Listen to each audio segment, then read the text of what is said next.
కూటమి ప్రభుత్వం ఏర్పాటయ్యాక ఏడాదికి వస్తుంది. అయితే ఈ నేపథ్యంలో అరాచకాలు, అక్రమాలు, వేధింపులు, వైసీపీ నేతలనే టార్గెట్ చేసుకుని వేధింపులకు గురి చేస్తారన్నటువంటి ఆరోపణలు బలంగా వినిపిస్తున్న నేపథ్యంలో ఈ నేపథ్యంలో అసలు ఏడాది పాలనలో ప్రభుత్వం సాధించింది ఏమిటి అన్నటువంటి విషయం అడిగి తెలుసుకునేందుకు మనతో పాటు అదేవిధంగా ఇతర అంశాలకు సంబంధించినటువంటి వాటిపైన కూడా తెలుసుకునేందుకు మనతో పాటు మాజీ డిప్యూటీ సీఎం అంజాద్ బాషా గారు ఉన్నారు. ఆయన అన్న ముందు నమస్కారం.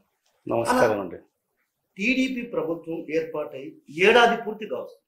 ఈ నేపథ్యంలో మీరు వైసీపీ కావచ్చు, ఇతరత్ర పార్టీ వర్గాలు ఏమున్నాయంటే కేవలం అరాచకాల అక్రమాలు తప్ప ఎక్కడే కానీ అభివృద్ధి పైన దృష్టి పెట్టడం లేదన్నటువంటి వాదనలు వినిపిస్తుంది. ఎలా చూడాలి అసలు దీన్ని? నిజంగా అవన్నీ కూడా వాస్తవాలే కదా. ఇప్పుడు ఎందుకంటే ఈ కూటమి ప్రభుత్వం అధికారంలోకి వచ్చి 1 సంవత్సరం కాలం పూర్తి చేసుకోవడం జరిగింది. ఈ సంవత్సరం కాలంలో మరి కూటమి ప్రభుత్వం యొక్క సారథ్యం వహిస్తున్న చంద్రబాబు నాయుడు గారు ఎన్నికల ముందు ప్రజలకు ఏమేమి హామీలు ఇచ్చారు, మరి అధికారంలోకి వచ్చిన తర్వాత సంవత్సరం కాలంలో మరి ఎన్ని హామీలు నెరవేర్చారు? మరి ఇచ్చిన హామీలన్నీ కూడా పక్కన పెట్టేసి మరి ఈరోజు ఈ సంవత్సర కాలంలో వాళ్ళు చేసింది ఏంటి? మరి అదే కాకుండా సంవత్సరం అయిపోయిందని చెప్పి ఒక సుపరిపాలన చేశామని చెప్పి గొప్పలు చెప్పుకొని మరి ఈరోజు సంబరాలు చేసుకునే పరిస్థితి ఉంది. మరి ఈరోజు ఈ సంవత్సరం కాలంలో వాళ్ళు సుపరిపాలన అందించారని చెప్పి రాష్ట్ర ప్రజలకు మరి పండగ వాతావరణంలో పండగలు చేసుకుంటున్నారు. మరి ఎంతవరకు సమంజసం అది? మరి ఏం చేశారు వాళ్ళు ఈ సంవత్సరం కాలంలో? ఏదైనా సంక్షేమ పథకాలు మరి ఏదైతే ప్రజలకు ఇచ్చిన హామీలు నెరవేర్చారా? లేకపోతే ఈ రాష్ట్రంలో ఏదైనా ఒక్కటంటే ఒక్క అభివృద్ధి కార్యక్రమం చేశారా? వాళ్ళు చేసిందల్లా ఏంటంటే ఈ సంవత్సరం కాలంలో అధికార యంత్రాంగాన్ని అడ్డం పెట్టుకొని మరి ఈరోజు పోలీస్ వ్యవస్థని అడ్డం పెట్టుకొని వైఎస్ఆర్ కాంగ్రెస్ పార్టీ నాయకుల నుంచి కార్యకర్తల వరకు మరి సోషల్ మీడియా సింపథైజర్లు వాళ్ళందరినీ కూడా టార్గెట్ చేస్తూ మరి ఈరోజు వాళ్ళ మీద దొంగ కేసులు, అక్రమ కేసులు మరి పెట్టడము, మరి వాళ్లకు జైలు పాలు చేయడం, వాళ్ళని ఇబ్బంది పెట్టడం, వాళ్ళ కుటుంబాలను ఇబ్బంది పెట్టడం. ఎందుకంటే వైఎస్ఆర్ కాంగ్రెస్ పార్టీ తరఫు నుంచి ఒక పోస్టు పెట్టేదానికి కూడా ఎవరు కూడా సాహసం చేయకూడదు. వైఎస్ఆర్ కాంగ్రెస్ పార్టీ జెండా పెట్టేదానికి ఏ ఒక్కరు కూడా ముందుకు రాకూడదు. ప్రతిపక్షం అనేదే లేకుండా చేయాలి.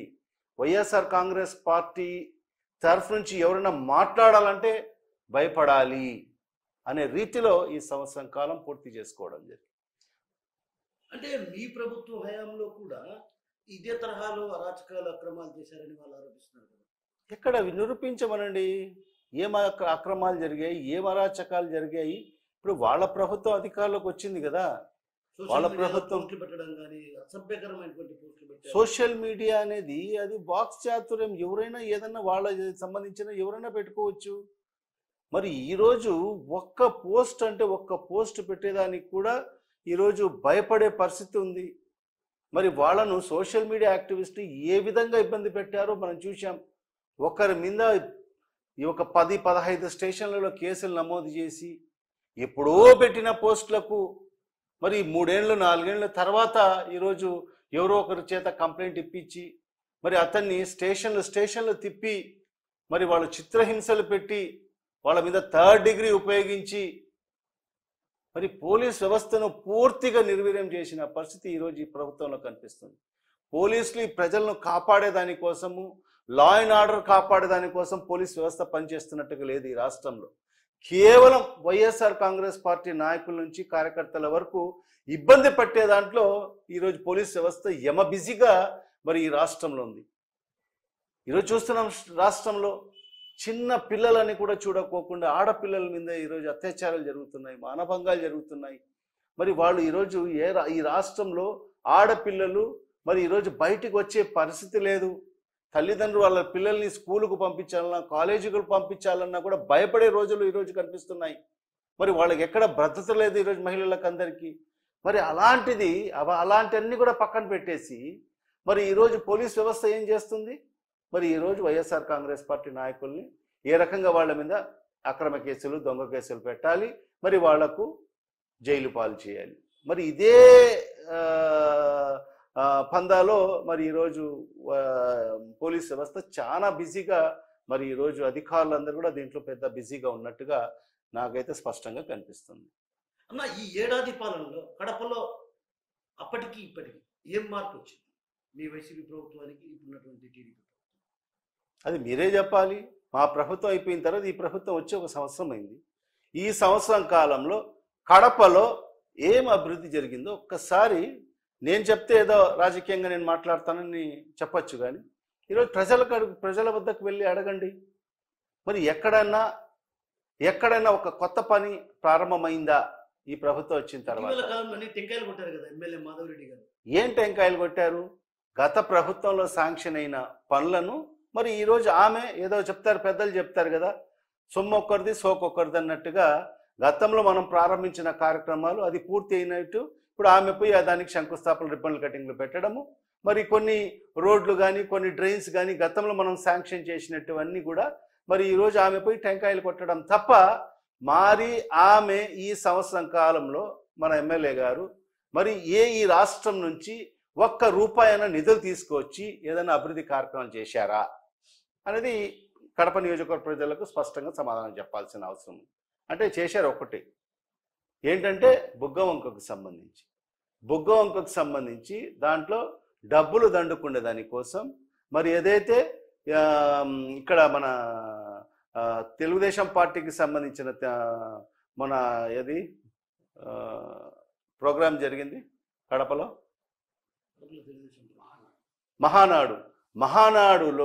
మహానాడుకు సంబంధించి దానికి సంబంధించి మరి సుమారుగా ₹3,90,00,000 ఒక బుగ్గ వంకకు చెట్లు తీసేదానికోసం. ఆ గుర్రపు చెట్లు ఉంటాయి ఎక్కడ కూడా, ఏ వంకలు గుర్రపు డెక్కలు, ఏ వంకలో కానీ వాగులో చూస్తే గుర్రపు డెక్కలు ఉంటాయి. ఆ గుర్రపు డెక్కలు తీసేదానికోసం ₹3,90,00,000 మరి అదేదో మినరల్ ఫండ్ నుంచి జిల్లా కలెక్టర్ గారి నుంచి తీసుకొచ్చి మరి అది ఏం చేశారంటే కేవలం జేసీబీలు పెట్టేసి మరి దాన్ని ఆ గుర్రపు డెక్కల్ని తొలగించేసి మరి దాన్ని ₹3,90,00,000 వెచ్చించామని చెప్పి కూడా ఈరోజు చెప్పడం జరుగుతుంది. ఎంత దారుణంగా ఉందంటే ఆ పనులు చేసేదానికోసం జేసీబీలు వాడి, జేసీబీలు ఒక్కసారి చూస్తే దానికి 20-30 లక్షల కన్నా ఎక్కువ ఖర్చు కాదు. దాన్ని ఈరోజు పూర్తిగా అది ఆ డబ్బులు, మిగతా డబ్బులన్నీ కూడా మరి ఎవరి జేబులోకి వెళ్ళాయో కూడా మరి ఎమ్మెల్యే గారు సమాధానం చెప్పాల్సిన అవసరం ఉంది కడప నగర ప్రజలకు. ₹3,90,00,000 ఆ డబ్బులు తీసుకొని కడప నగరంలో ఏదో అభివృద్ధి కార్యక్రమం చేసి ఉంటే ఎన్నో అభివృద్ధి కార్యక్రమాలు చేసే పరిస్థితి ఉండేది. ఎక్కడో చాలా మటుకు ఎన్నో చోట్ల రోడ్లు లేవు, డ్రైన్స్ లేవు. గతంలో చూశాం ఇదే ఎమ్మెల్యే గారు ఎమ్మెల్యేగా పోటీ చేస్తానని చెప్పి అనేక ప్రాంతాల్లో పర్యటించి కడప ఈ రకంగా ఉందా, కడపలో ఇంకా రోడ్లు లేవు అని చెప్పిన ఆమె మరి ఈరోజు 1 సంవత్సరం కాలంలో ఇప్పుడు ఆమె పర్యటించిన ప్రాంతాల్లో ఏ ప్రాంతంలో రోడ్డు వేశారో ఈ కడప నగర ప్రజలకు సమాధానం చెప్పమని. మరి ఈరోజు డబ్బులు దోచుకునే దానికోసం ఈరోజు బుగ్గ వంకను సాకుగా చూపించి మరి ఈరోజు సుమారుగా ₹3 కోట్ల దాంట్లో అవినీతి జరిగిన పరిస్థితి స్పష్టంగా కనిపిస్తుంది. ఎవరికి అడిగినా కూడా కేవలం జేసీబీలు పెట్టి, జేసీబీలు ఎంత నెలకు రోజుకింత బాడిగని ఉంటుంది, మరి ఆ బాడిగలు ఇచ్చేసి జేసీబీలో ఒక 3-4 జేసీబీలు పెట్టేసి దాన్ని ఆ గుర్రపు డెక్కలను తొలగించేసి మరి ఏదో మేము బుగ్గ వంకకు పెద్ద ఏదో గొప్ప కార్యక్రమం చేశామని చెప్పి చూపించుకునే పరిస్థితి ఈరోజు మనం చూస్తున్నాం. ఇది కేవలం ఒక స్కామ్, ఒక అవినీతి. సుమారుగా 3 కోట్ల పైచీలకు డబ్బులు ఎవరి చేతుల్లో, ఎవరి జేబుల్లోకి వెళ్ళాయో, తెలుగుదేశం పార్టీ కార్యకర్తల జేబులోకి వెళ్ళాయా, తెలుగుదేశం పార్టీ నాయకుల జేబులోకి వెళ్ళాయా, లేకుంటే స్వయంగా ఎమ్మెల్యే గారి జేబులోకి వెళ్ళాయో కూడా కడప నగర ప్రజలకు సమాధానం చెప్పాలి. ఇంకొక అంశం అన్నా, నేను ఇక్కడ డాక్టర్ల దగ్గర నుంచి డబ్బులు వసూలు చేశారని మీ వైసీపీ నేతలు ఆరోపించారు. ఏదైతే సీసీ కెమెరాల కోసం ఆమె ప్రత్యక్షంగా ఒకనొక టైంలో ఒక పత్రికల్లో వచ్చినటువంటి సందర్భంగా నేనే సీసీ కెమెరాల ఏర్పాటు కోసం దాతల ముందుకు రావాలి, P4 విధానాన్ని అమలు చేస్తున్నానని మాట చెప్పి. సో ఎలా చూడాలి? ఇప్పుడు అది కాదు, నేను ఒకటే సూటిగా ఎమ్మెల్యే గారికి ప్రశ్నించాల్సిన అవసరం ఉంది. ఎమ్మెల్యే గారు ఎన్నికల ముందు ప్రజలకు ఆయన సొంత ఒక ఎజెండా ముందు పెట్టారు. దాంట్లో ప్రధానంగా కడప నగరంలో గతంలో మా భర్త గారు ఇక్కడ సీసీ కెమెరాలు ఏర్పాటు చేశారు. మరి రాబో రోజుల్లో కూడా మేము అధికారంలోకి వస్తే, నేను ఎమ్మెల్యే అయితే మరి కడప నగరంలో అన్ని ప్రాంతాల్లో కూడా సీసీ కెమెరాలు ఏర్పాటు చేస్తాను నా సొంత నిధులతో అని చెప్పి మరి ఆమె చెప్పిన మాటలు ఇప్పటికి కూడా అన్ని ఎక్కడన్నా ఛానల్స్లో కూడా రికార్డ్ అయి ఉంటాయి, ఒకసారి మీరు పరిశీలించండి. మరి ఈరోజు అధికారంలోకి వచ్చి 1 సంవత్సరం కాలం అయింది. మరి ఎక్కడ సీసీ కెమెరాలు ఏర్పాటయ్యాయి? దానికోసము మరి ఈరోజు అందరి కాడ ఈరోజు డబ్బులు వసూలు చేసే కార్యక్రమాలు మొదలుపెట్టారు. డాక్టర్లని కూడా వదలకోకుండా మరి ఈరోజు అన్ని సంస్థలు, విద్యా సంస్థలు అయితేమి, వ్యాపార సంస్థలు అయితేమి, అందరి కాడ డబ్బులు వసూలు చేయడం ప్రారంభించారు. డబ్బులు వసూలు చేయడం ఒక పందాగా వాళ్ళు పెట్టుకొని మరి ఈరోజు ఏం చెప్తున్నారంటే, ఏదో వాళ్ళ అధినాయకుడు P4 విధానాన్ని రాష్ట్రంలో ప్రవేశపెట్టారు. మరి ఆ P4 విధానంలో మరి ప్రజల వద్ద నుంచి మేము డబ్బులు వసూలు చేసి ఈ నగరాన్ని అభివృద్ధి చేస్తామని చెప్పి మరి ఈరోజు చెప్పడం జరుగుతుంది. నిజంగా నేను ఒకటే అడుగుతున్నాను, అంటే మీరు చెప్పింది ఆ రోజు ఏం చెప్పారు మీరు ఎన్నికల ముందు? అంటే ప్రజల నుంచి డబ్బులు వసూలు చేసి, అందరినీ ఇబ్బంది పెట్టి నేను డబ్బులు వసూలు చేసి ఈ కార్యక్రమాలన్నీ కూడా చేస్తానని చెప్పి ఆ రోజు ప్రజలకు మరి ఈరోజు మాట ఇచ్చారా? మరి ఈరోజు అధికారంలోకి వచ్చిన తర్వాత అందరిని ఇబ్బంది పెట్టి ఖచ్చితంగా నువ్వు ₹1,00,000 ఇవ్వాల్సిందే అని చెప్పి వాళ్ళ మీద బలవంతంగా డబ్బులు వసూలు చేసే పరిస్థితి ఉంది. గతంలో ఎప్పుడైనా వ్యాపార సంస్థల కానీ మరి ఇలాంటి ఎంత గొప్ప వృత్తి అంటే డాక్టర్లు అంటే ఏంటి? ఈరోజు అనేక మంది ప్రాణాలు కాపాడే వాళ్ళు డాక్టర్లు. వైద్య వృత్తి అనేది చాలా గొప్ప వృత్తి అది. మరి అలాంటి వృత్తిలో అనేక మంది ప్రాణాలు కాపాడుతూ మరి వాళ్ళు సేవ చేస్తున్న వాళ్ళను కూడా వదిలిపెట్టుకోకుండా మరి వాళ్ళని ఇబ్బంది గురి చేసి వాళ్ళకు హుకుం జారీ చేస్తూ ఖచ్చితంగా మీరు కట్టాల్సిందే, మీరు డబ్బులు తీసుకొచ్చి ఇవ్వాల్సిందే అని చెప్పి వాళ్ళ మీద హుకుం జారీ చేసి మరి ఈరోజు వాళ్ళ కాడ నుంచి ఈరోజు డబ్బులు గుంజే పరిస్థితి ఈరోజు మనం స్పష్టంగా కనిపిస్తుంది. నేను చెప్పేది కాదు, మీరు పోయి ఒక డాక్టర్లను మీరు అడగండి, విద్యా సంస్థల వాళ్ళ కాడికి పోయి అడగండి, వ్యాపార సంస్థల వాళ్ళ కాడికి పోయి అడగండి, ఏ రకంగా ఈరోజు ఇక్కడ పరిపాలన కొనసాగుతుందో, ఏ రకంగా వాళ్ళని ఇబ్బంది పెట్టే పరిస్థితి ఉందో చూడండి ఒకసారి.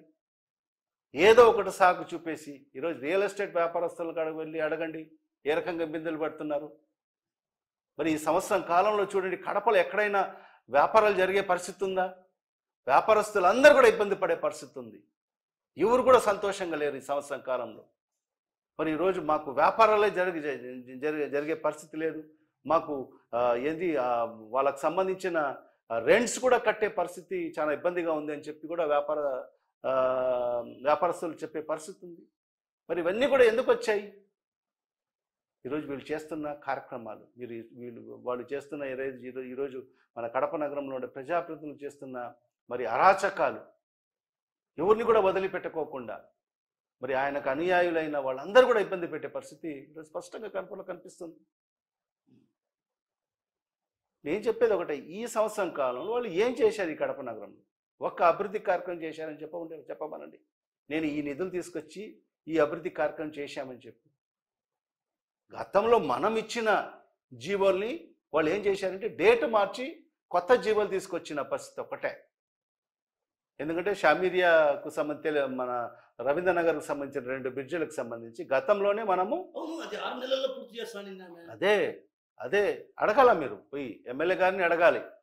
మేము 20 కోట్ల రూపాయలు శాంక్షన్ చేసి టెండర్లు పిలిచి, టెండర్లు కూడా ఓకే అయిపోయిన తర్వాత మేము భూమి పూజ కార్యక్రమం కూడా చేయడం జరిగింది. కానీ ఆ కాంట్రాక్టర్ ఎవరైతే కాంట్రాక్ట్ తీసుకున్న వ్యక్తి వాళ్ళ తండ్రి చనిపోయిన తర్వాత, మరి కొందరికి ఉంటుంది కదా, తండ్రి చనిపోయిన తర్వాత వాళ్ళ కుటుంబంలో ఒక మంచి కార్యక్రమం ప్రారంభించుకోకూడదని చెప్పి ఉంటుంది. దానికి కొన్ని ఆలస్యమైంది. అంతలోకే మనకు ఎన్నికల షెడ్యూల్ రావడము. మరి దీని తర్వాత మరి అదే కాంట్రాక్టర్ని పిలిచి మీరు ప్రారంభించవచ్చు కదా, మరి ఎందుకు ప్రారంభించలేదు? ఆమె ఎమ్మెల్యే గారు ఎన్నికల్లో గెలిచిన తర్వాత ఎమ్మెల్యేగా ఇంకా ప్రమాణ స్వీకారం కూడా చేయక మునుపే అక్కడ విజిట్ చేసి మళ్ళీ భూమి పూజ చేసి మరి 6 నెలల లోపల ఈ 2 బ్రిడ్జిలు నేను పూర్తి చేస్తాను అని చెప్పడం జరిగింది. 6 నెలలు కాదు, ఇప్పుడు సంవత్సరం అయింది. ఏముంది? ఏ పరిస్థితి ఉంది? ఎక్కడుంది? కేవలం జీవోలోనే ఉంది. ఇంతవరకు ఒక కాంట్రాక్టర్ ఫైనల్ కాలేదు. ఇంతవరకు ఎప్పుడు పనులు ప్రారంభిస్తారనేది కూడా తెలియని పరిస్థితి. మరి అదే కాకుండా గతంలో మనం 22 స్ట్రాంగ్ వాటర్ డ్రైన్స్కి సంబంధించి 69 కోట్ల రూపాయల జీవో గతంలో మా ప్రభుత్వంలో మా ముఖ్యమంత్రి గారికి మనము విన్నవించుకొని ముఖ్యమంత్రి గారు సానుకూలంగా స్పందించి 69 కోట్ల రూపాయలు మనకు శాంక్షన్ చేయడం జరిగింది. అంటే 22 స్ట్రాంగ్ వాటర్ డ్రైన్స్కి సంబంధించి. ఎందుకంటే కడప నగరంలో వర్షం పడితే మరి ఆ క్యారింగ్ కెపాసిటీ కలిగిన స్ట్రాంగ్ వాటర్ డ్రైన్స్ లేనందువల్ల మరి కొన్ని ప్రాంతాలు పెద్ద వర్షాలు వస్తే మరి మునిగిపోయే పరిస్థితి.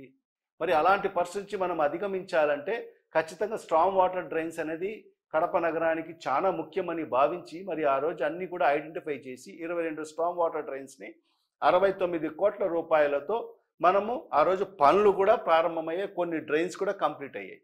మరి దాన్ని మరి ఈరోజు వాళ్ళు ఏదో ఈ ప్రభుత్వం వచ్చిన తర్వాత మేము తీసుకొచ్చామని చెప్పి మరి కేవలం ఆ జీవో డేట్ అదే 69 కోట్ల రూపాయలు.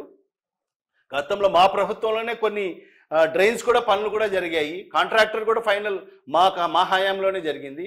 వీరనారాయణ రెడ్డి అని చెప్పి కాంట్రాక్టరు, మఠానికి సంబంధించిన వ్యక్తి కాంట్రాక్టరు పనులు కూడా చేశాడు. మరి ఈరోజు అదే దానికి డేట్ మార్చి మళ్ళా జీవో తీసుకొచ్చి మరి ఈరోజు వాళ్ళు గొప్పలు ఏం చెప్పుకుంటున్నారంటే మా ప్రభుత్వం అధికారులకు వచ్చిన తర్వాత ఈ స్ట్రాంగ్ వాటర్ డ్రైన్స్ కోసము 69 కోట్ల రూపాయలు నిధులు తీసుకొచ్చాం, మరి రవీంద్రనగర్ బ్రిడ్జిల కోసం 20 కోట్ల రూపాయలు నిధులు తీసుకొచ్చామని చెప్పి డేట్లు మార్చిన జీవోలు ఈరోజు ప్రజలకు చూపించి మభ్యపెట్టే కార్యక్రమం ఒకటే వాళ్ళు చేసిన పరిస్థితి. ఈ సంవత్సరం కాలంలో ఒక్క నయా పైసా నిధులు తీసుకొచ్చిన పరిస్థితి లేదు. అది కాక ఈరోజు ఎట్లా అస్తవ్యస్తంగా ఈరోజు కడప మున్సిపల్ కార్పొరేషన్ చేసిన పరిస్థితి ఈరోజు మనం చూస్తున్నాం. ఎక్కడన్నా చూసారా? ఎక్కడ ఈ గార్బేజ్ ఎత్తే పరిస్థితి ఉందా? కడప నగరం ఒక మురికి నగరంగా మార్చే పరిస్థితి ఈరోజు ఈ సంవత్సరం కాలంలో జరుగుతున్న పరిస్థితి మనం చూస్తున్నాం. అవును, 20 ఏళ్లుగా దోచుకున్నారు అనేది ఒక ఎమ్మెల్యే గతంలో కూడా ఆరోపించారు మాధవరెడ్డి. సో మీరు దోచుకున్నారు 20 ఏళ్లుగా, నేను వచ్చిన తర్వాత ఆ మంచి పాలన అందిస్తాను. దోచుకున్నారని చెప్తున్నారు కదా. ఎవరు ప్రభుత్వం అధికారంలో ఉంది? ఇప్పుడు ఎవరు ప్రభుత్వం అధికారంలో ఉంది? అధికారులు ఎవరి మాట వింటున్నారు? మీ ప్రభుత్వం అధికారులు ఉంది. ఎంక్వైరీ వేయండి, ఎవరు ఎంత దోచుకున్నారు ప్రజలకు తెలియపరచండి. మీ చేతుల్లో ఉంది కదా, మీ చేతుల్లో ఉంది కదా ప్రభుత్వము. అధికారులు మీ తొత్తులుగా వ్యవహరిస్తున్నారు కదా, మీకు చుట్టూగా తిరుగుతున్నారు కదా మీ అధికారులు. మరి ఎక్కడ అవినీతి జరిగిందో చూపించమనండి. ఊరికే ఆరోపణలు చేయడం కాదు. గతంలో కూడా చెప్పింది, ఎన్నికల సందర్భంలో కూడా చెప్పింది, ఇప్పుడు కూడా చెప్తానే ఉంటుంది. ఎప్పుడు కూడా అదే మాట. ఎప్పుడు చూసినా కూడా మైక్ ఎవరైనా ముందు పెడితే ఇదే మాట. ఇప్పుడు ప్రజలు నమ్మే పరిస్థితి లేదు. ఎందుకంటే నువ్వు ఎమ్మెల్యేగా గెలిచావు కదా, ఇప్పుడు నిరూపించండి. ఏ మున్సిపల్ కార్పొరేషన్లో ఎక్కడ అవినీతి జరిగిందో నిరూపించండి, ఆధారాలతో సహా నిరూపించండి. మీ చేతిలో అధికారం ఉంది, మీ ప్రభుత్వం అధికారంలో ఉంది. అధికారులందరూ కూడా మీ మాట వింటారు. ఎక్కడ అవినీతి జరిగిందో చూపించండి. రాష్ట్ర ప్రజలకు, కడప నగర ప్రజలకు చూపించండి. అది చూపించుకోకుండా కేవలం ఏదో అవినీతి జరిగిందని చెప్పి మరి మీరు చేస్తుంది ఏంటి? ఈరోజు కడప నగరంలో ప్రజల వద్దకు పోయి అడిగితే తెలుస్తుంది మీరు చేస్తున్న నిర్వాకాలు, మీ నాయకులు చేస్తున్న నిర్వాకాలు. ఎక్కడ ఒక్కరిని వదలడంలే, మట్టిని వదలడంలే, ఇసుకను వదలడంలే, బ్రాందీ షాపులను వదలడంలే, సైట్లు రియల్ ఎస్టేట్ వ్యాపారస్తుల్ని వదలడంలే, అందరినీ ఇబ్బంది పెట్టే కార్యక్రమం ఒకటే ఈ రాష్ట్రంలో జరుగుతుంది. చెరువుల్ని వదలడంలే. అన్ని ఛానల్స్ కూడా మరి ఈరోజు దేవుని కడప చెరువుకు సంబంధించిన అన్ని పేపర్లలో వచ్చినా కూడా ఎక్కడ అధికారులు స్పందించే పరిస్థితి లేదు. స్పిల్ట్ తీయడానికి మేము పర్మిషన్ ఇచ్చామంటున్నారు. ఏం స్పిల్ట్ తీస్తారు? జనరల్గా అయితే గతంలో ఎప్పుడైనా రైతుల కోసం ఆ చెరువుల్లో ఏదన్నా మట్టి తీసుకోవాలంటే ఏదన్నా రైతులు మరి వాళ్ళ పొలాల్లో మట్టి తోలుకునే దానికోసం ఆ రైతులకు అవకాశం ఇచ్చే పరిస్థితి ఉంది. కానీ ఈరోజు చూస్తే పోయి అడగండి, దేవుని కడపలో ప్రజల్ని అడగండి, వాళ్ళు ఎంత ఇబ్బంది పడుతున్నారు.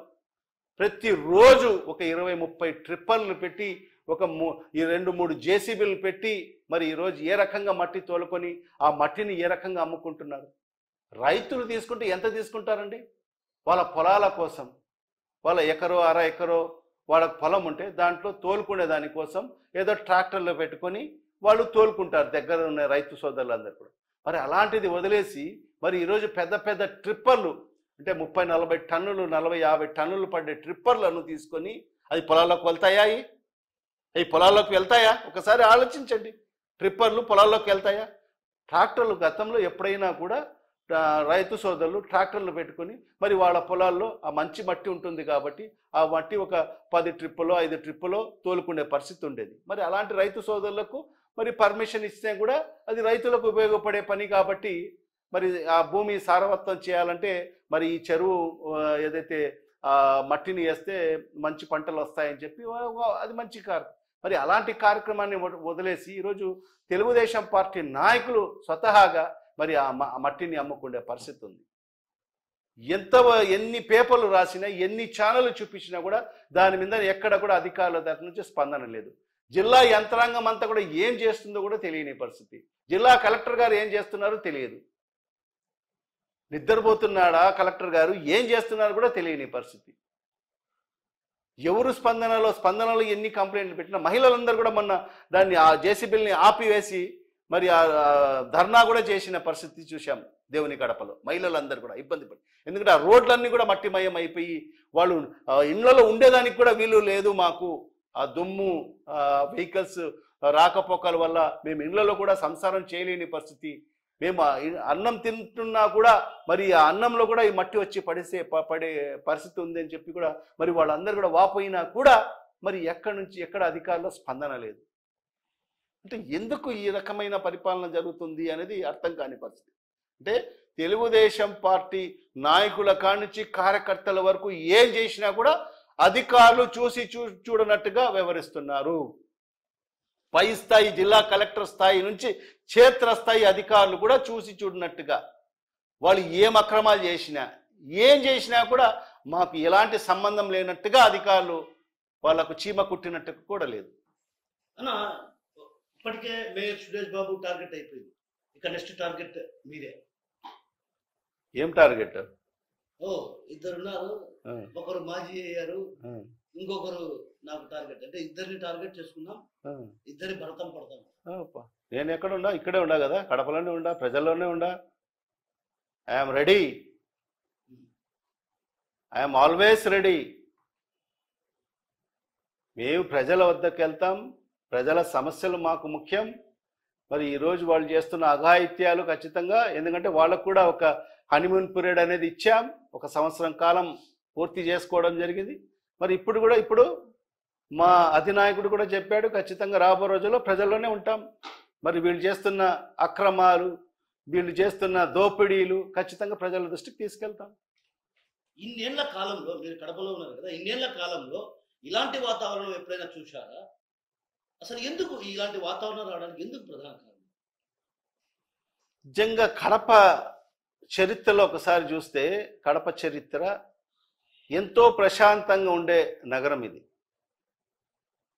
ఎందుకంటే ఈ దేశానికి స్వతంత్రం వచ్చి 76 సంవత్సరాలు పూర్తి చేసుకోవడం జరిగింది. ఈ 76 సంవత్సరాల స్వతంత్ర భారతదేశ చరిత్రలో కడప నగరంలో ఎప్పుడు కూడా ప్రశాంత వాతావరణం నెలకొన్న పరిస్థితి మనం చూశాం.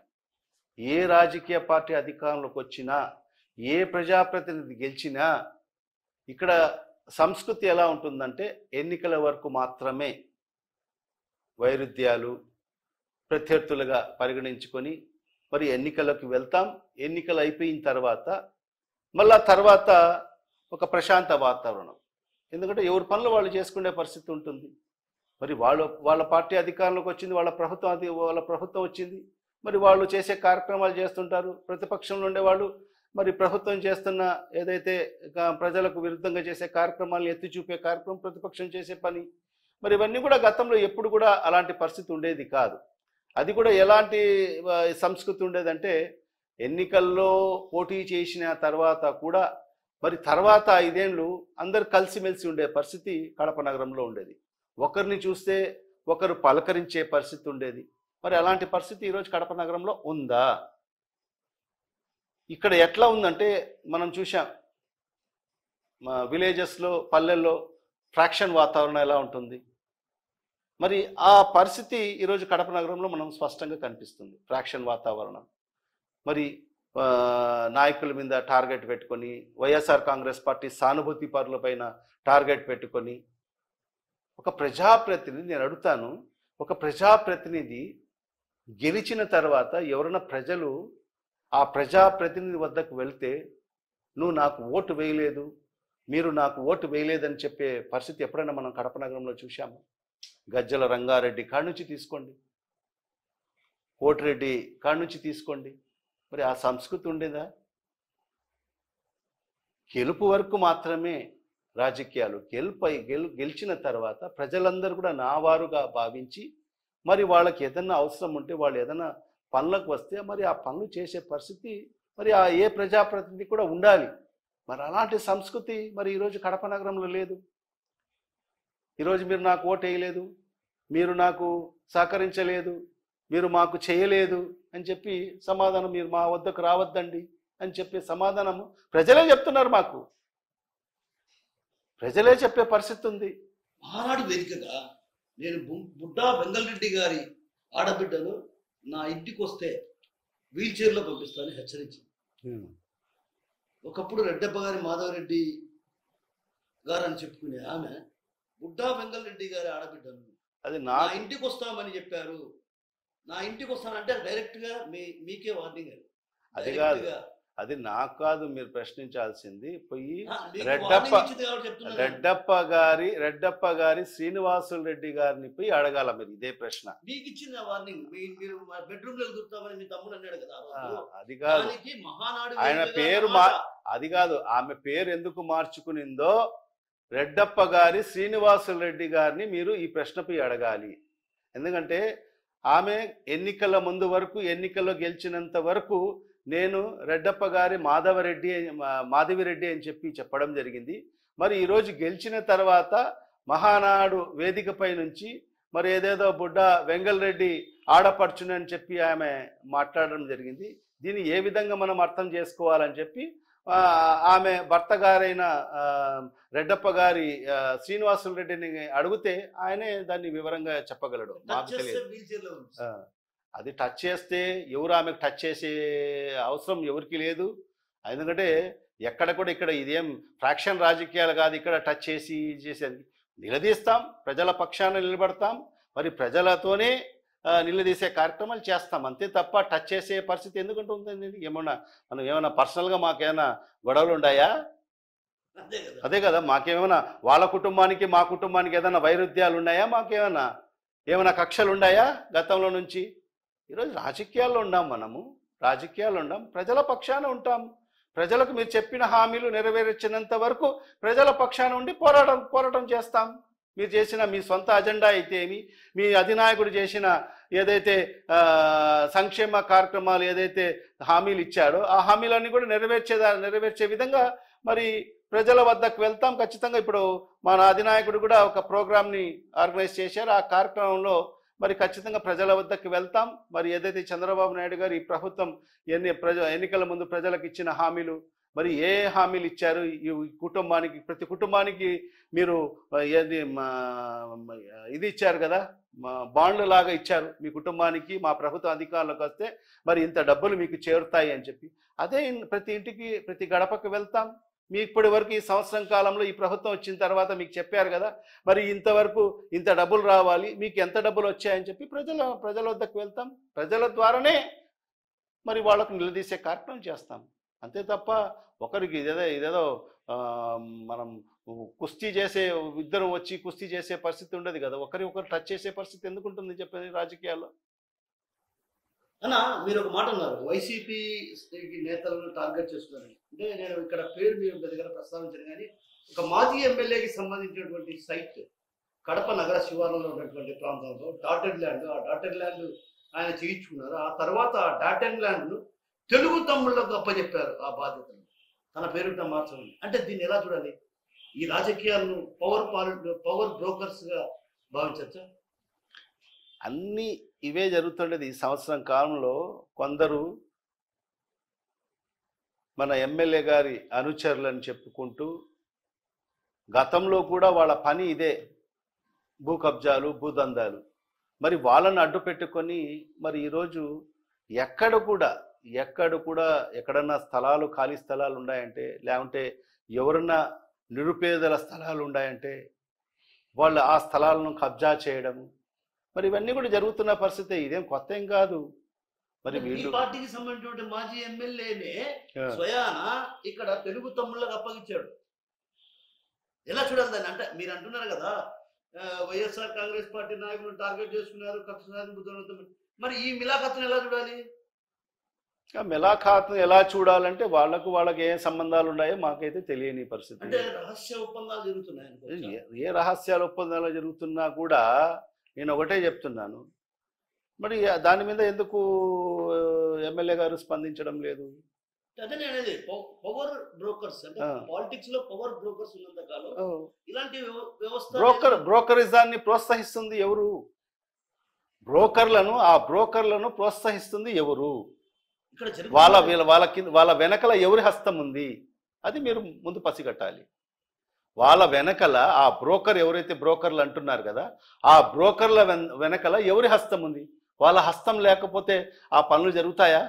మరి అంటే ఇక్కడేమో టీడీపీ, అక్కడేమో వైసీపీ. ఎలా చూడాలి దీన్ని? అసలు ఏంటి అసలు? అంటే మీరు అధికారంలో ఉంటే మీరు మాకు సపోర్ట్ చేయండి, మేము అధికారంలో ఉంటే మీకు మేము సపోర్ట్ చేస్తామన్న ఒప్పందం కుదుర్చుకున్నట్టే కదా ఇక్కడ.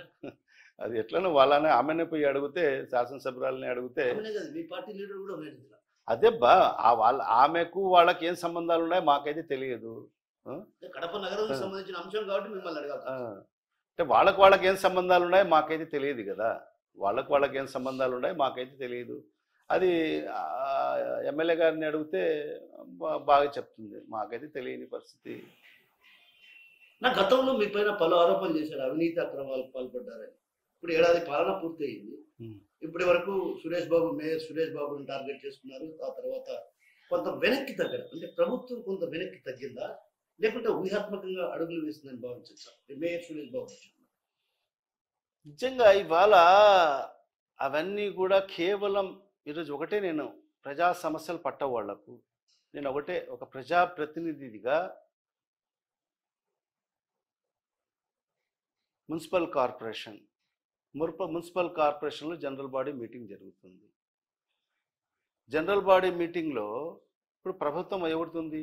తెలుగుదేశం ప్రభుత్వం ఉంది, వాళ్ళ ప్రభుత్వం ఉంది. మరి ఈరోజు సజావుగా మీటింగ్ జరిపించి, మరి ఎవరైతే ప్రజాప్రతినిధులుగా కార్పొరేటర్లుగా గెలిచిన వాళ్ళ డివిజన్లో ఉండే సమస్యలు తెలుసుకొని మరి దాన్ని పరిష్కరించాల్సిన బాధ్యత ఎవరిపైన ఉంది? ప్రజాప్రతినిధుల పైన ఉంది. దాంట్లో ప్రధానంగా ఈరోజు మేయర్గా వైఎస్ఆర్ కాంగ్రెస్ పార్టీ వ్యక్తి మరి సురేష్ బాబు గారు ఉన్నారు. మరి ఇప్పుడు అధికార పక్షంలో ఉండే పార్టీకి సంబంధించిన వ్యక్తి ఈరోజు ఎమ్మెల్యేగా ఉన్నారు. అంటే ప్రతిపక్షం సురేష్ బాబు అనే వ్యక్తి ప్రతిపక్షంలో ఉన్నాడు, ప్రతిపక్ష పార్టీకి సంబంధించిన వ్యక్తి. ఇప్పుడు మీరు అధికారంలో ఉన్నారు, మీ ప్రభుత్వం అధికారంలో ఉంది. మరి ఈరోజు ప్రజా సమస్యలు పరిష్కరించాల్సిన బాధ్యత ఒక ఎమ్మెల్యేగా మీ పైన ఎక్కువ బాధ్యత ఉంది. ఈరోజు మీ ప్రభుత్వం అధికారంలో ఉంది కాబట్టి ప్రజా సమస్యలు పరిష్కరించాల్సిన బాధ్యత మీ పైన ఎక్కువ ఉంది. మరి అలాంటప్పుడు మీరు వాళ్ళ సమస్యలు వినాల్సిన అవసరం ఉంది.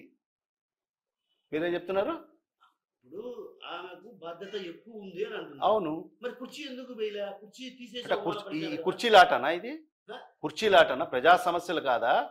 కుర్చీలాటనా? అంటే మీరు కూర్చున్నప్పుడు ఎవరు? మీరు కూర్చోలేదా? అది మేయర్ గారి, అది ఆమెకు పవర్స్, మేయర్ పవర్స్. అది ఇప్పుడు ఎమ్మెల్యే గారు కూడా మొదటి సమావేశంలో కూర్చోబెట్టారు కదా.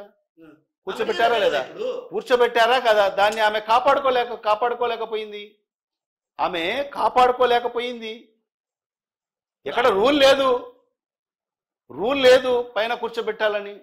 నేను ఒకటే అండి అడిగేది, ప్రజా సమస్యలు వినాలంటే పైన కూర్చొనే వినాలా? పైన కుర్చీ వేస్తేనే, పైన కూర్చొనే ప్రజా సమస్యలు వినాలనా?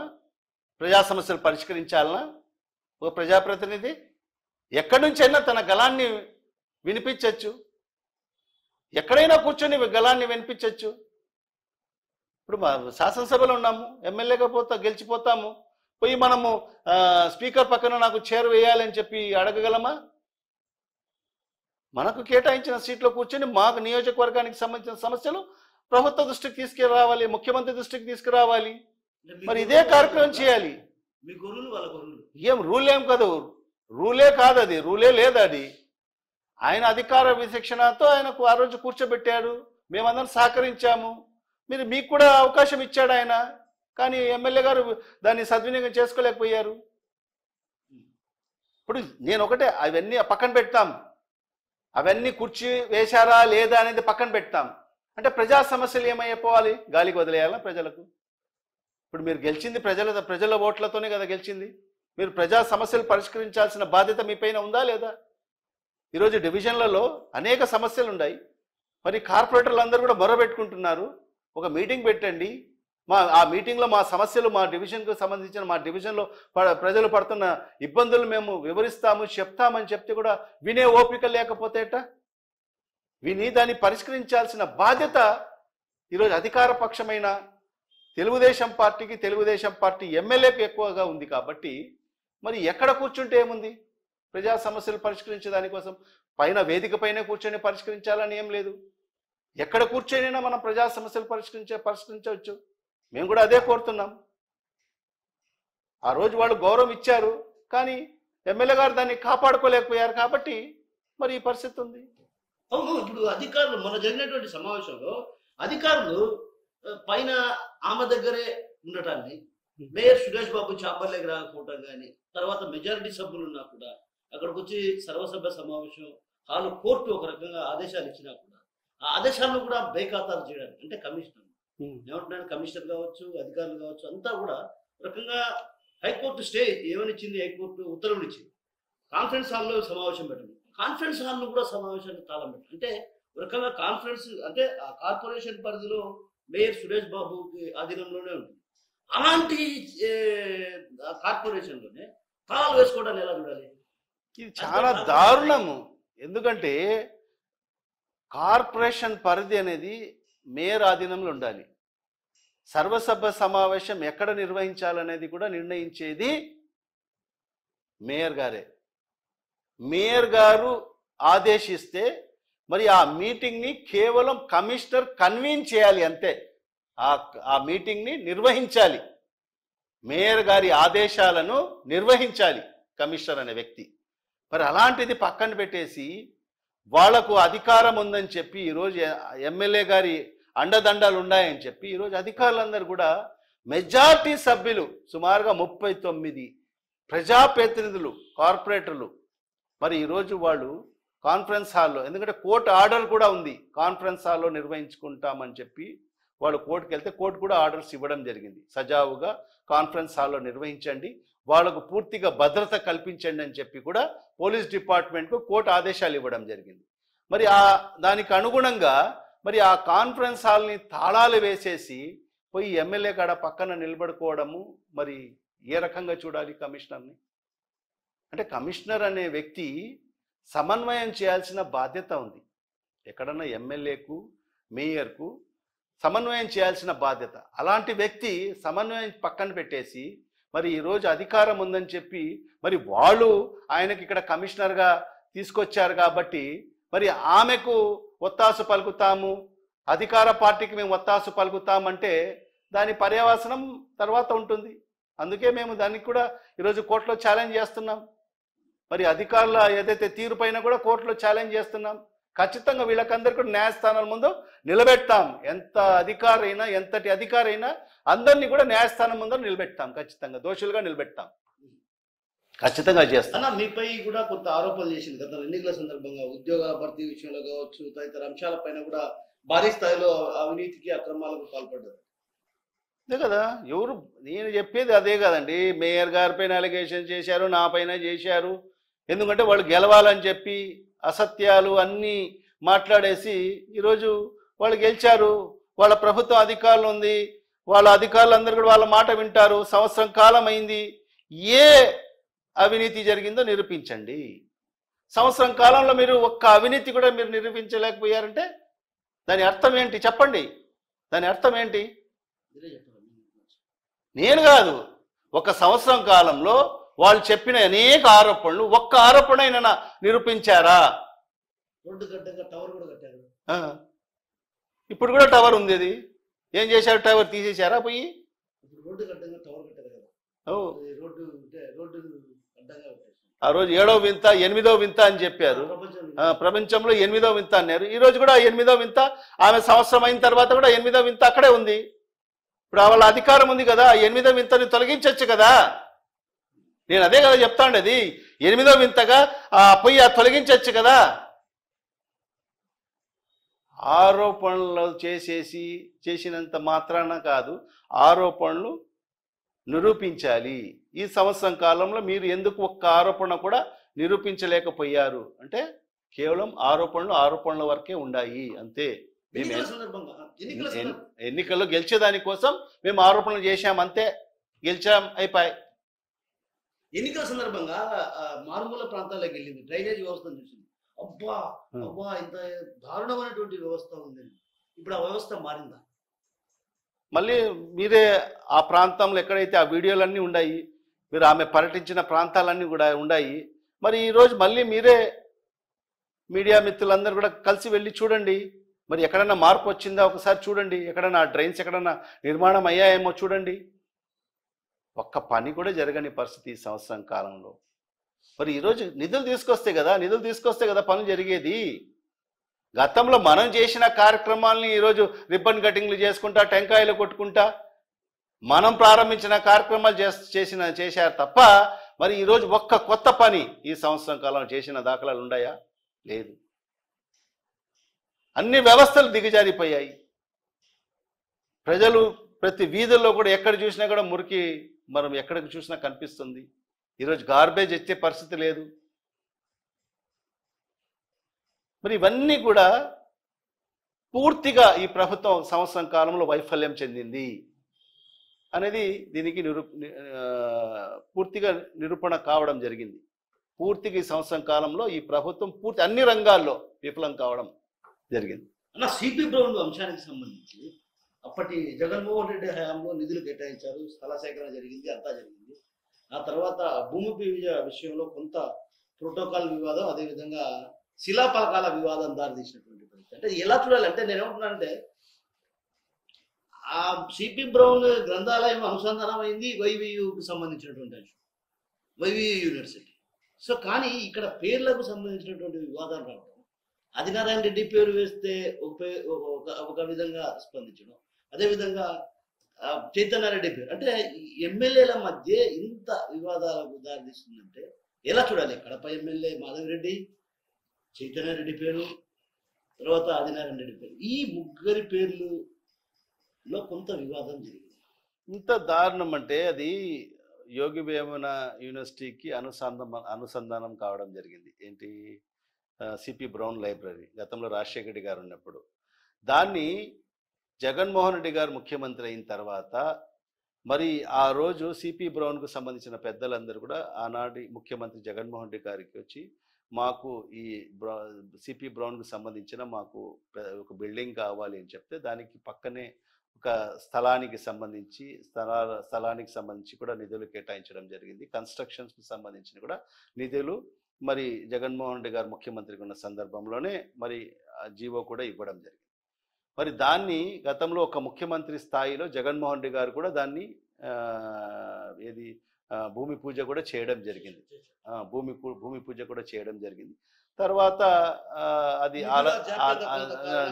నిధుల జాప్యత తర్వాత కొద్దిగా ఆ పనులు ప్రారంభం కాలేదు. మరి ఈరోజు వీళ్ళు చేసింది ఏంటి? వీళ్ళు ఏమైనా కొత్తగా మళ్ళీ దాన్ని ఏదైనా నిధులు కేటాయించారా? లేదు.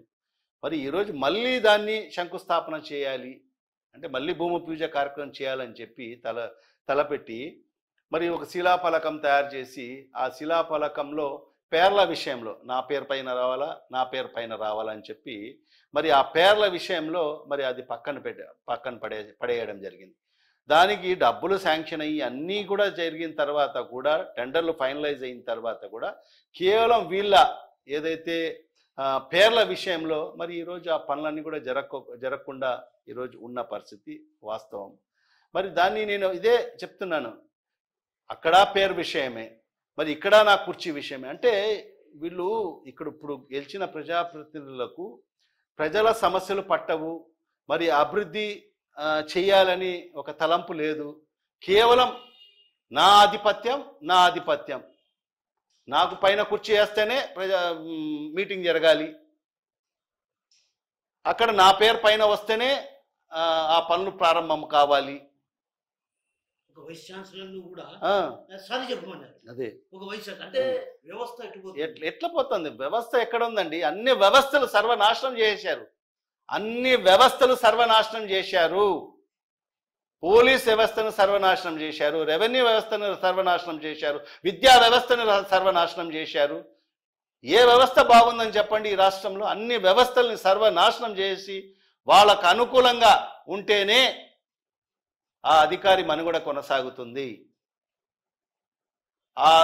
ఏ అధికారి అయినా వాళ్ళకు జీ హుజూర్ చెప్తేనే ఆ అధికారి కొనసాగుతాడు. ఆ రకంగా తయారైంది ఒక వైస్ ఛాన్సలర్. ఏంటి ఒక యూనివర్సిటీకి వైస్ ఛాన్సలరు? మరి దాని అభివృద్ధి కార్యక్రమాలు అన్ని గత ప్రభుత్వమే శాంక్షన్ చేస్తే మరి వాళ్ళు పనులు చేసుకోలేని పరిస్థితి ఉంది. అదే గతంలో జగన్మోహన్ రెడ్డి గారి ప్రభుత్వంలో కానీ అంతకుముందు రాజశేఖర రెడ్డి గారి ప్రభుత్వంలో వైస్ ఛాన్సలర్ని పూర్తిగా స్వేచ్ఛ ఇచ్చిన పరిస్థితి. ఈ యూనివర్సిటీ డెవలప్ కావాలి, యోగి వేమన యూనివర్సిటీ మన జిల్లాకే ఒక తలమానికంగా నిలబడాలి అనే ఆలోచనతో రాజశేఖర రెడ్డి గారు కూడా అదే తరహాలో మరి ఆనాడున్న వైస్ ఛాన్సలర్ గారిని పూర్తిగా ఆయనకు స్వేచ్ఛ ఇవ్వడం జరిగింది. గతంలో కూడా జగన్మోహన్ రెడ్డి గారు కూడా గతంలో పనిచేసిన వైస్ ఛాన్సలర్ కూడా స్వేచ్ఛగా పనిచేయడం జరిగింది. ఎక్కడ కూడా అది ఏది ప్రజాప్రతినిధుల ఇన్వాల్వ్మెంట్ లేకోకుండా మరి వాళ్ళ విధుల్ని నిర్వర్తించడం జరిగింది. మరి ఈరోజు ఈ పరిస్థితి లేదు ఈ రాష్ట్రంలో. ఒక క్షేత్రస్థాయి ఒక ఎంఆర్ఓ విఆర్ఓ కాడి నుంచి కలెక్టర్ వరకు కూడా మరి తెలుగుదేశం పార్టీ నాయకులు చెప్పిన మాట వింటే తప్ప వాళ్ళ మనుగడ కొనసాగదు. ఇదే పెద్ద బ్యూరోక్రాట్స్ కూడా పెద్ద చర్చ జరుగుతుంది. అలా ఒక చిన్న విషయం, రిమ్స్ ఎంతో ప్రతిష్టాత్మకమైనటువంటి రిమ్స్లో 14 ఏళ్ళుగా ఒక కాంట్రాక్టర్, అంటే మీ ప్రభుత్వం హయాంలో కూడా ఆయనే ఉండి శానిటేషన్ వర్కర్స్ అదేవిధంగా సెక్యూరిటీ ఏడ్చుకుతున్నటువంటి పరిస్థితి. అంటే తక్కువ మోతాదులో పెట్టి డబ్బులు డ్రా చేసుకున్నారు అనేది అవినీతి ఆరోపణ. ఇంకోటి ఏంటంటే ఒక సంస్థకు ప్రస్తుతం ప్రభుత్వం ఒక సంస్థ కేటాయిస్తుంది, ఆ సంస్థను కూడా బెదిరించేటువంటి స్థాయికి వచ్చింది. ఏకంగా ఒక జిల్లా స్థాయి నేత ఇంట్లో కూర్చొని మర్యాదగా ఆ కాంట్రాక్ట్ మేనేజర్గా అతనికి ఇచ్చేసి వెళ్ళిపోవాలని హుకుం జారీ చేయడాన్ని ఎలా చూడాలి? అన్ని ఇలాంటి కార్యక్రమాలు జరుగుతున్నాయి ఈ ప్రభుత్వంలో. ఎందుకంటే గతంలో దాన్ని ఈ రిమ్స్కి సంబంధించిన అవుట్ సోర్సింగ్కి సంబంధించిన టెండర్స్ పిలుస్తారు, అది స్టేట్ వైడ్ టెండర్స్ పిలుస్తారు, దాంట్లో పార్టిసిపేట్ అవుతారు.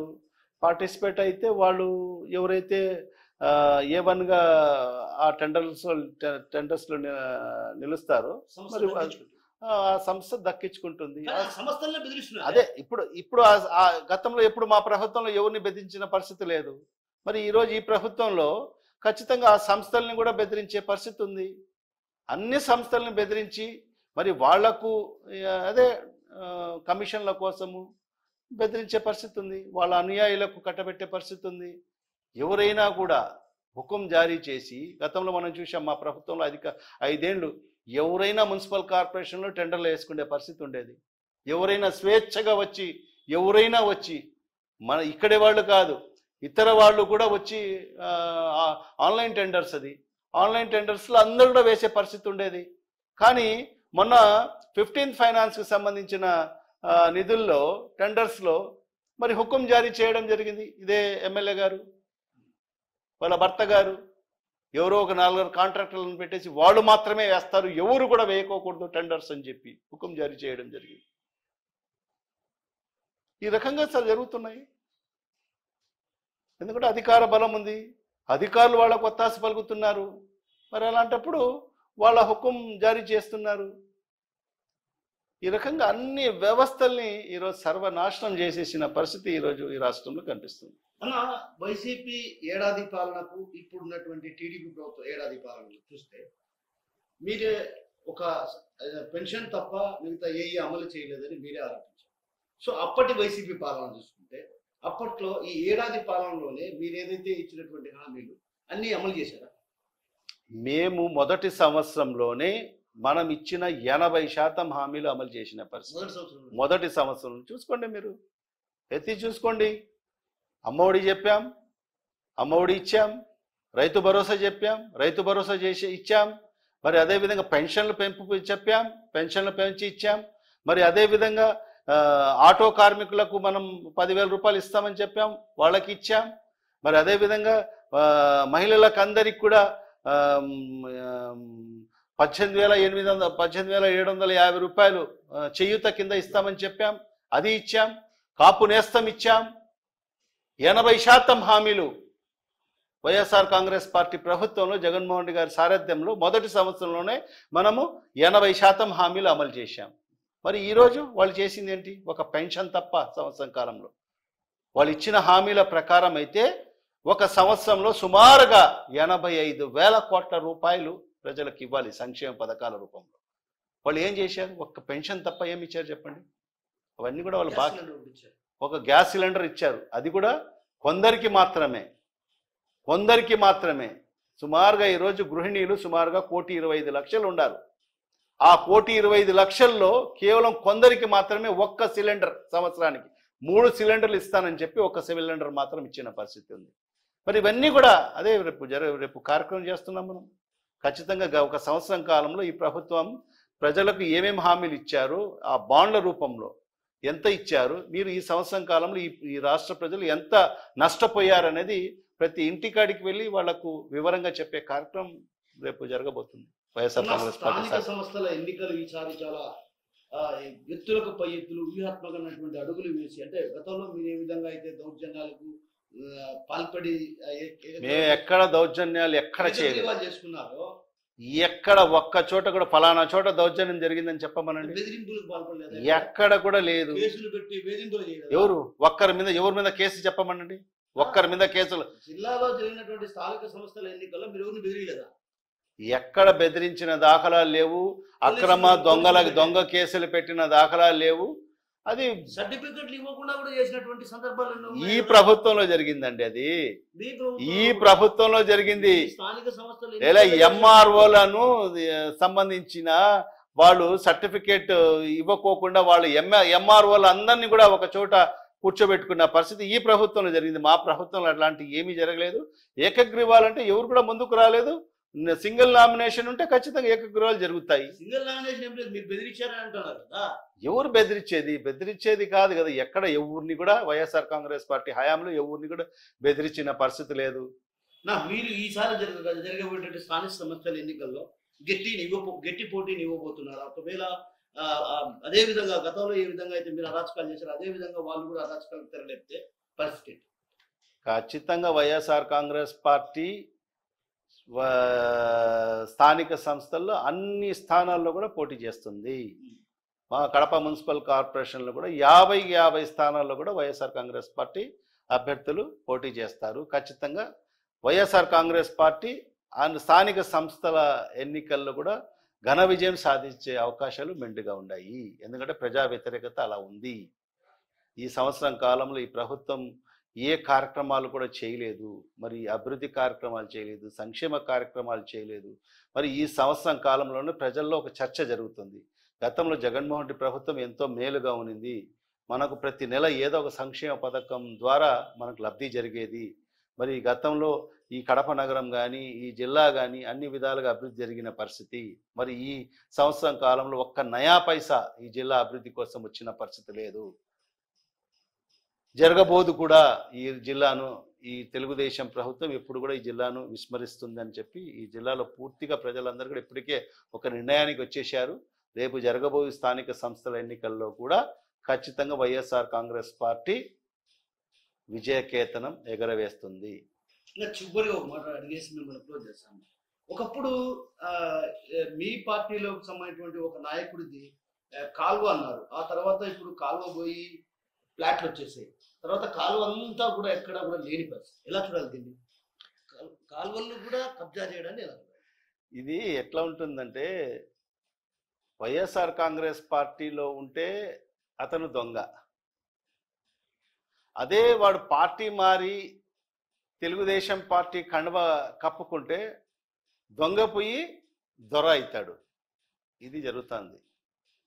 గతంలో ఒక వెంచర్లో అక్కడ కాలువ ఉందని చెప్పి మరి అది చేసిన తర్వాత వాళ్ళు కొందరు అక్కడ ఏదైతే ఉండారో కార్పొరేటర్లకు అందరూ వాళ్ళు తెలుగుదేశం పార్టీకి మారారు. మారితే అది ఇప్పుడు అది పూర్తి స్థాయిలో ఏమంటారు దానికి లీగలైజ్ అయిపోయింది. అప్పుడు ఇల్లీగల్, అది పార్టీ మారిన తర్వాత అది లీగల్. అంటే ఇక్కడ ఏం జరుగుతుందంటే దొంగలు మా పార్టీలోకి పంపించారు అంటున్నారు. ఎవరు పంపించారు? మీరే వైసీపీలో దొంగలు మా పార్టీలోకి పంపించినారు మా గుట్టు కనుక్కోవడానికి. ఎవరు ఆహ్వానించుకునింది? ఎవరు? దొంగలని చెప్పి వాళ్ళకి తెలుసు కదా. దొంగలని చెప్పి పార్టీ కండవా ఎవరు కప్పారు? ఎవరు చెప్తారు? ఇప్పుడు దొంగలని ఎవరు చెప్తున్నారు? వాళ్ళు చెప్తున్నారా? వాళ్ళే అంటారు కదా దొంగలు. ఎవరు చెప్పారు? వాళ్ళు కండవ చేసుకుని ఆహ్వానించుకొని మరి వాళ్లే దొంగలు అంటున్నారా? పార్టీ కోవర్ట్లను మీరు మా దగ్గరికి పంపించి మా దగ్గర సమాచారం సేకరించడం కోసం మీరు పంపించారు అంటే పోయిన వాళ్ళు దొంగలకు వాళ్ళకి చీమునెత్తరు లేదా? పోయిన దొంగలకు చీమునెత్తరు లేదా? వాళ్ళు పార్టీ ఆహ్వానించి కండ వేసి ఆహ్వానించి ఇప్పుడు వాళ్ళు దొంగలు అంటా ఉన్నా కూడా ఈ పోయిన దొంగలకు చీమనెత్తరు లేదా అని చెప్పి నేను ప్రశ్నిస్తున్నా. సరే, ఒక్క విషయం మర్చిపోయా ఇక్కడ. తరచుగా జగన్మోహన్ రెడ్డిని షర్మిల టార్గెట్ చేసుకోవడం. అంటే మొన్న చూసాం మనం ఒక ఇన్సిడెంట్, సింగయ్య ప్రమాదం ఘటన. దాంట్లో A1 వచ్చేసి డ్రైవర్ పేరు పెట్టారు, A2గా జగన్మోహన్ రెడ్డిని పెట్టారు. అంటే మానవుల ప్రాణాలే లెక్కలేదా అన్నటువంటి భావన షర్మిల వ్యక్తం చేయడాన్ని ఎలా చూడాలి? అసలు సొంత అన్న అసలు సంఘటన జరిగిందా లేదా కూడా అది పూర్తి స్థాయిలో ఒకవైపు తేల్చాల్సినటువంటి అవసరం నేపథ్యంలో ఒక్కసారిగా ఆమె చేసినటువంటి వ్యాఖ్యల్ని ఎలా చూడాలి? అదేవిధంగా రాష్ట్ర ప్రభుత్వం జగన్మోహన్ రెడ్డి పట్ల వ్యవహరిస్తున్న తీరుని ఎలా? మానవత్వం గురించి షర్మిలమ్మ గారు జగన్మోహన్ రెడ్డికి చెప్పాల్సిన అవసరం లేదు. ఈ రాష్ట్ర ప్రజలకు జగన్మోహన్ రెడ్డి గారు చేసిన మేలు ప్రజలందరూ కూడా గుర్తుపెట్టుకుని ఉన్నారు. కోవిడ్ సందర్భంలో ఆయన చేసిన కార్యక్రమాలు అయితే ఏమి, ఒక మానవత్వం కలిగిన నాయకుడు ఈ దేశంలో ఎవరన్నా ఉండాడంటే ఒక్క జగన్మోహన్ రెడ్డి గారే. ఆ కోవిడ్ సందర్భంలో ఆయన చేసిన కార్యక్రమాలు, పేద ప్రజలకు ఆరోగ్యశ్రీ ద్వారా ఉచితంగా కోవిడ్కు వైద్యం అందించి దేశానికి ఆదర్శంగా నిలిచాడు. మరి ఈరోజు తండ్రి గారు ప్రారంభించిన ఆరోగ్యశ్రీ పథకానికి మెరుగులు దిద్ది గతంలో కేవలం 1030 వ్యాధులు మాత్రమే ఉంటే దాన్ని 3450 వ్యాధులకు పెంచి, మరి అదే కాకుండా క్యాన్సర్ వ్యాధి వస్తే 25 లక్షల వరకు దాని పరిధి పెంచి, క్యాన్సర్ వ్యాధే కాదు ఆరోగ్యశ్రీకే 25 లక్షల రూపాయలు వ్యవధి పెంచి ఆయన మానవత్వాన్ని చాటుకోవడం జరిగింది.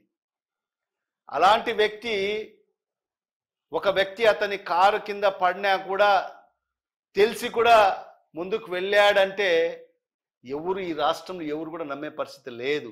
ఎందుకంటే ఆయన పాదయాత్రలో మనం చూశాం. పాదయాత్ర చేసేటప్పుడు నేనే స్వయంగా ప్రత్యక్ష సాక్షిని. విడుపులపాయ నుంచి ఆయన పాదయాత్ర ప్రారంభమైంది. మా వేంపల్లికి వచ్చారు. వేంపల్లిలో పాదయాత్ర జరుగుతుంది. ఒక మెంటలీ రిటార్డెడ్ ఒక అబ్బాయి, అంటే ఆ అబ్బాయికి సుమారుగా 14-15 సంవత్సరాలు ఉంటుంది. అంటే మెంటల్ రిటార్డెడ్, అతని ఏవో అంటారు కదా, మానసిక స్థితి లేదు. వాళ్ళ ఆ అబ్బాయిని వాళ్ళ తల్లి ఎత్తుకొని వచ్చింది. ఆ అబ్బాయి ఆ మానసిక స్థితి బాగలేక నోటిలో నుంచి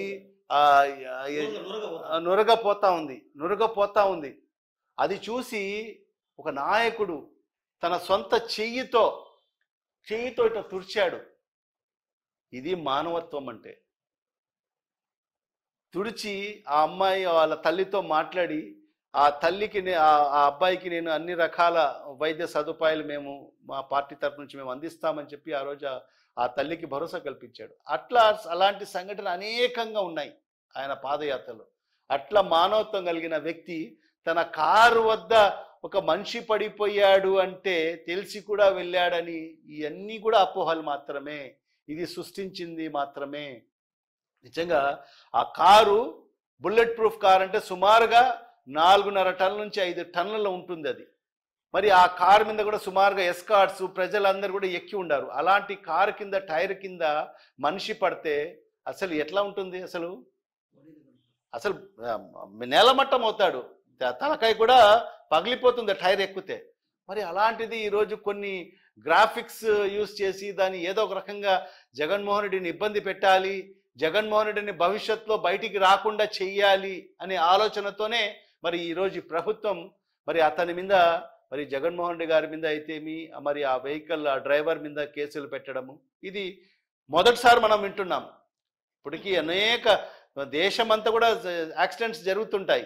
యాక్సిడెంట్ జరిగితే మరి డ్రైవర్ మీద కేసు పెడతారు, కానీ మరి అక్కడ ఆ వెహికల్లో ప్రయాణిస్తున్న ప్రయాణికుల మీద కేసులు పెట్టిన మొదటి కేసు ఇది. రేపు బస్సు ఆర్టీసీ బస్సు వెళ్తూ ఉంటుంది, ఆర్టీసీ డ్రైవర్ ఎక్కడో యాక్సిడెంట్ చేస్తాడు అంటే ఆ బస్సులో ఉండే 50 మంది మీద కూడా కేసులు పెడతారా? ఒక ఐపీఎస్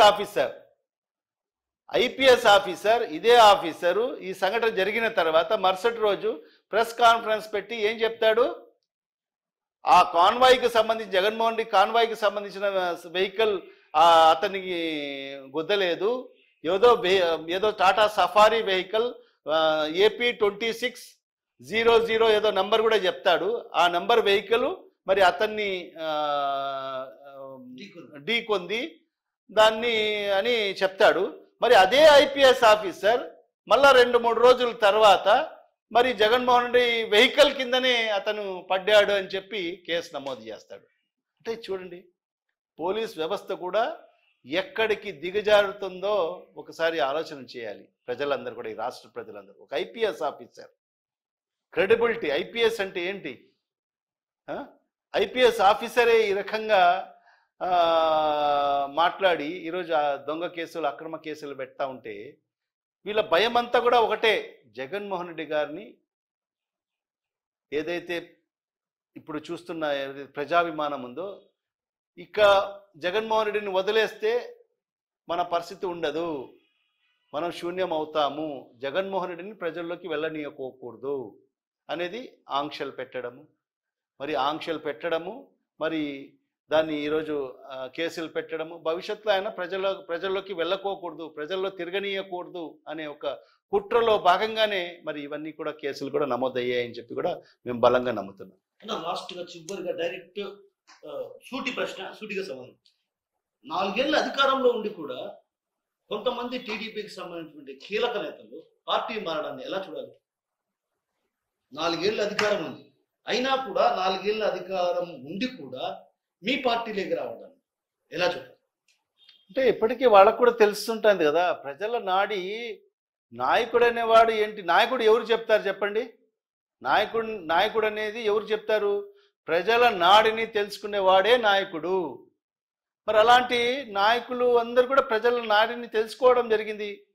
మరి ఈ సంవత్సరం కాలంలో వాళ్ళకి జరిగిన అవమానాలు అయితేమి, మరి ఈరోజు ప్రజలకు ఈ ప్రభుత్వం ఎలాంటి కార్యక్రమాలు చేయలేదు, మరి ఖచ్చితంగా ప్రజలందరూ కూడా మళ్ళీ జగన్మోహన్ రెడ్డిని కోరుకుంటున్నారు అనేది స్పష్టంగా తెలుస్తుంది. మరి ఆ ప్రజల నాడిని బట్టి ఏ నాయకుడు కూడా ముందుకెళ్తాడు. మరి ఇప్పుడు ఎవరైతే ఇక ఏం కాలేదు, ఇది స్టార్టింగ్, ఇది ఆరంభం మాత్రమే. చూడండి, ఇంకొక సంవత్సరం కాలం పూర్తి చేసుకుంటే, 2 సంవత్సరాలు పూర్తి చేసుకుంటే వరదల్లాగా వైఎస్ఆర్ కాంగ్రెస్ పార్టీలో చేరే పరిస్థితి ఉంటుంది. మరి ఇవన్నీ కూడా జగన్మోహన్ రెడ్డి గారు ఏదైతే ప్రజలకు మేలు చేశాడు, మరి ఈ ప్రభుత్వం ప్రజలకు ఏమి చేయడం లేదు, అభివృద్ధి కార్యక్రమం జరగడం లే, సంక్షేమ కార్యక్రమం జరగడం లే, మరి ఇవన్నీ కూడా పసిగట్టిన తర్వాతన భవిష్యత్ అనేది జగన్మోహన్ రెడ్డితోనే ఉంది అని చెప్పి వాళ్ళు భావించి ఈరోజు అనేక మంది మరి నాయకులు కూడా వైఎస్ఆర్ కాంగ్రెస్ పార్టీలో చేరుతున్నారు. Thank you. సో మొత్తం మీద జగన్మోహన్ రెడ్డి ని అనగదొక్కడం, అదే విధంగా ఆయన చరిష్మాను దెబ్బతీసేందుకే కుట్రలు చేస్తున్నారు తప్ప ఎక్కడే కానీ ఆయనకు లభిస్తున్నటువంటి ఆలోచన అడ్డుకునేందుకు తీవ్రమైనటువంటి ప్రయత్నాలు చేస్తున్నారు. ఇలాంటి ఆటలు సాగనివ్వబోం. భవిష్యత్తులో జరిగేటువంటి స్థానిక సంస్థల ఎన్నికల్లో వైసీపీ సత్తాయింపుతో త్వరలో చూపిస్తారు. ఎందుకంటే ఇప్పటికే ప్రజల్లో భారీ స్థాయిలో వ్యతిరేకత కనిపిస్తుంది. ఆ నేపథ్యంలో ప్రజల్లో కూడా తిరుగుబాటు కనిపిస్తుంది. ఏదైతే సంక్షేమ పథకాల అమలులో రాష్ట్ర ప్రభుత్వం ఒక రకంగా ఏ పథకాన్ని కూడా అమలు చేయలేదు. కేవలం ఒక పెన్షన్, అదేవిధంగా ఒక సిలిండర్ ఇచ్చి ఆ తర్వాత చేతులు దులుపుకుంది. ఇలాంటి పరిస్థితుల నేపథ్యంలో భారీ స్థాయిలో ప్రజల్లో వ్యతిరేకత కనిపిస్తున్నటువంటి భావనతో పాటు ఏదైతే ఎమ్మెల్యే మాధవరెడ్డి గెలిచాక ఇక్కడ అరాచకాలు అక్రమాలు పెరిగాయి తప్ప ప్రజాసేవ ప్రజా సంక్షేమం ఆమెకు ముఖ్యం కాదు. కేవలం కుర్చీలు, ఇతరులపై కక్ష సాధింపు ధోరణి, ఇవి రెండే ఆమె లక్ష్యంగా పెట్టుకున్నారు. అందుకే మనం గమనిస్తే, ప్రధానంగా ప్రజలు గమనిస్తే ఆ విషయాలు వాస్తవాలు వెలుగులోకి వస్తున్నాయి. రాబోయే రోజుల్లో మాధవిరెడ్డిని కూడా ఖచ్చితంగా ప్రజలు తిరస్కరించే పరిస్థితి రాకపోతున్నటువంటి భావన మనతో పాటు ఉన్నటువంటి మాజీ డిప్యూటీ సీఎం అంజాద్ బాషా గారు చెప్తున్నారు. కెమెరా హరితో కిషోర్, RTV కడప నుంచి. తెలుగులో న్యూస్ కి ఫాస్టెస్ట్ యాప్ ఇప్పుడు టోటల్లీ న్యూ అవతార్లో జస్ట్ 5 seconds లో కంప్లీట్ న్యూస్. సోషల్ మీడియాలో ట్రెండ్స్ కి one stop solution. Live TV app voice search option తో ఇప్పుడే డౌన్లోడ్ చేయండి లేదా అప్డేట్ అయిపోండి. యాప్ లింక్ డిస్క్రిప్షన్ లో ఉంది.